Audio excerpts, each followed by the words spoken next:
Amelia jerked awake to the shrieking wail of red alert klaxons tearing through the celestial wanderer. Her heart hammered against her ribs as emergency lights bathed her quarters in pulsing crimson.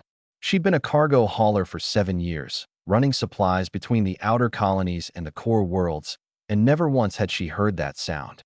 "All vessels, this is Fleet Command." A cold, mechanical voice crackled through her comm system.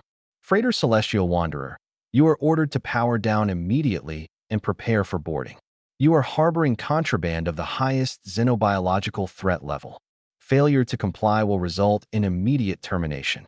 Amelia's blood turned to ice. "What? I'm hauling medical supplies and recycled metals. There's nothing." Her words died as something moved in the corner of her vision. She spun toward the cargo bay monitor, and her breath caught in her throat. There, nestled between 2 crates of antibiotics, was a creature no bigger than her fist.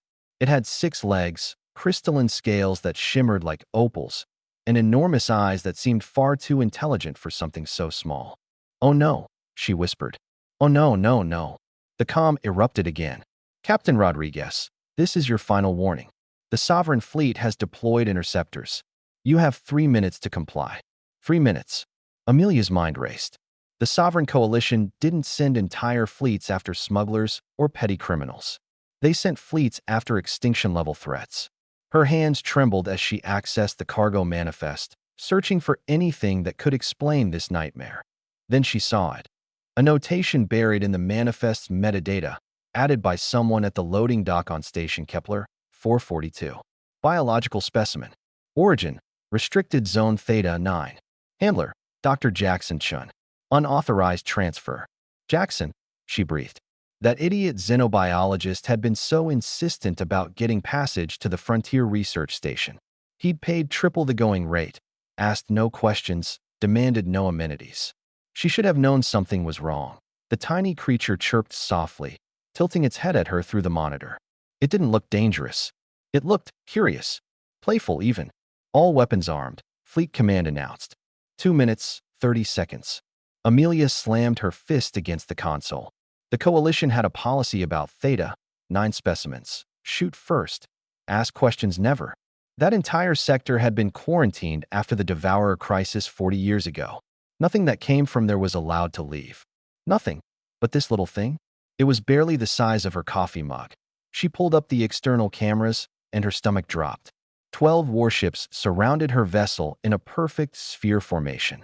Fighters swarmed between them like angry hornets.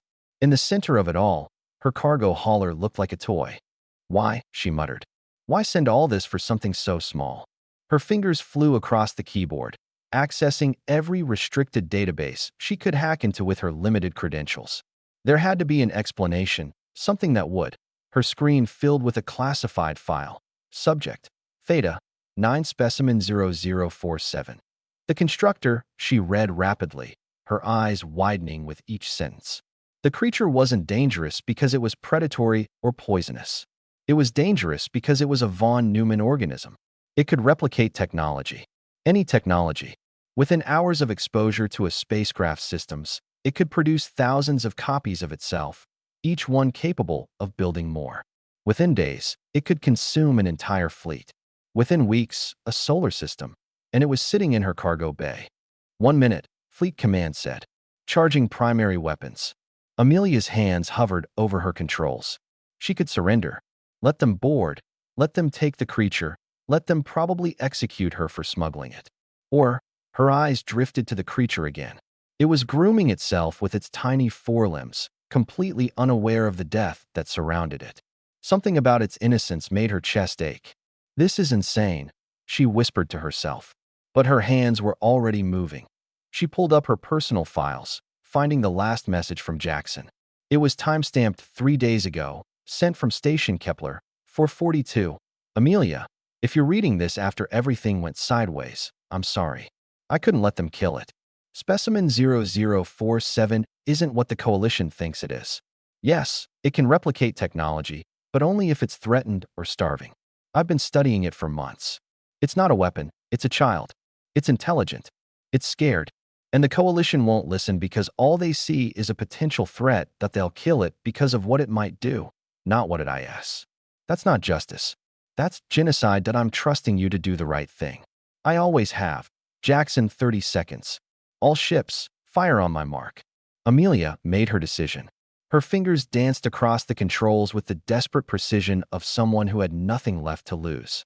She rerouted all available power to her ship's overtaxed engines, disabled the safety limiters, and punched in coordinates for a jump that would tear her ship apart from the inside if the calculations were off by even a decimal point. I'm going to regret this, she muttered. She opened a channel to the creature's holding bay, her voice shaking. Hey, little one. I hope Jackson was right about you. The creature chirped again, its opal scales glinting. Fleet Command, this is Celestial Wanderer, Amelia said into the comm, her voice steady despite her trembling hands. I'm refusing your order. This creature hasn't done anything wrong, and I won't let you murder it for crimes it hasn't committed. That's not what humanity stands for. At least, it's not what I stand for. 5 seconds. 4. 3. Amelia hit the jump drive, reality twisted. The Celestial Wanderer screamed as exotic matter flooded its systems, bending space-time into impossible geometries. Warning lights exploded across every console.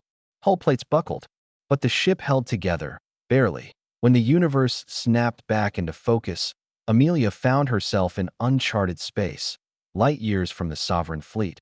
She collapsed against her chair, gasping for breath.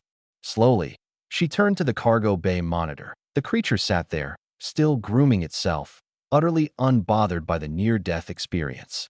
Then it looked directly at the camera, and Amelia would have sworn it winked. Jackson, she said to the empty bridge, you better be right about this thing. Behind her, hidden in the ship's systems, the creature's scales began to glow softly, not with threat or aggression, but with something that looked remarkably like gratitude. Amelia smiled despite herself.